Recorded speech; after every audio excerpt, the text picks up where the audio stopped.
हमारे हमेशा दो प्रकार के सवाल होते हैं। एक सवाल ये होता है कि क्या किडनी रोग में कोई प्रारंभिक लक्षण होते हैं जिसके द्वारा हम ये पता लगा सकें कि ये किडनी रोग है या अथवा कोई दूसरा रोग है। मैं आपको ये बताना चाहूँगा कि किडनी रोग में अमूमन प्रारंभिक लक्षण नहीं आते। जब किडनी रोग एक अवस्था से अधिक विकसित हो जाता है उसके बाद ही ये सिम्टम्स आने लगते हैं। अमूमन किस प्रकार के सिम्टम्स किडनी रोगों में आते हैं? इस प्रकार के रोगों में जैसे कि भूख नहीं लगना, बराबर उल्टी होते रहना, पेशाब में झाग का आना, चलने पर जल्दी थकान हो जाना, हीमोग्लोबिन का कम हो जाना, ये उसके लक्षण होते हैं। परंतु ये उस अवस्था में आते हैं जबकि किडनी रोग एक लेवल से ज़्यादा ऊपर चला जाता है। इसके अलावा एक मिथ जिसके बारे में मैं अक्सर बात करता हूँ, जैसे कि अमूमन पेशेंट पूछते हैं कि क्या एक बार डायलिसिस करवाने के बाद ये डायलिसिस परमानेंट रहेगा, हमेशा हमें कराना पड़ेगा? मैं आपको बताना चाहूँगा कि ये हमेशा ज़रूरी नहीं कि एक डायलिसिस कराने के बाद में ये चीज़ परमानेंट हो जाए।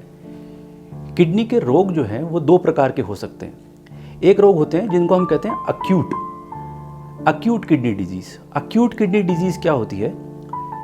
इस प्रकार की डिजीज़ होती है जैसे कि कुछ दिनों पहले तक ये किडनी बिल्कुल नॉर्मल थी। जैसे कि हम कह सकते हैं कि बिल्कुल सही चलते हुए आदमी में एक दिन कोई रोड ट्रैफिक एक्सीडेंट हुआ जिसकी वजह से ब्लड लॉस ज़्यादा हो गया।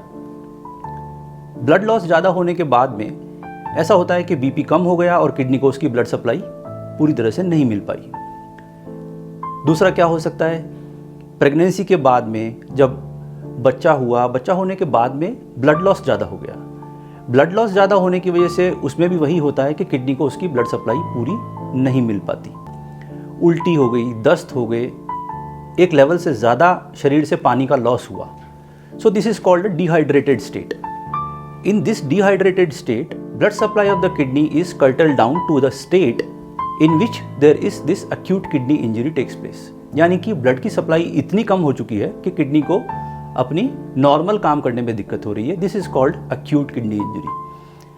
अब इस तरह की इंजरीज में क्या डायलिसिस एक बार कर दिया तो इसका ये मतलब है कि ये डायलिसिस परमानेंट होता रहेगा? ऐसा नहीं होगा इसके अंदर। इस तरह की किडनी इंजरीज अक्सर रिकवर हो जाती हैं। एक अच्छी संभावना हमेशा होती है कि ये किडनी ठीक हो जाएगी। मे बी पॉसिबल कि for a certain time we have to dialyse the patient for few dialysis, 5 session dialysis. इसके अलावा अगर मान लीजिए कि किडनी जो है डायबिटीज़ की वजह से डैमेज हो रही है, जो कि एक क्रॉनिक टाइप का डैमेज है, बहुत लंबे समय तक ये डैमेज होता रहेगा और एक लेवल से ऊपर प्रोग्रेस कर जाएगा तब हमारे को दिखना चालू होगा।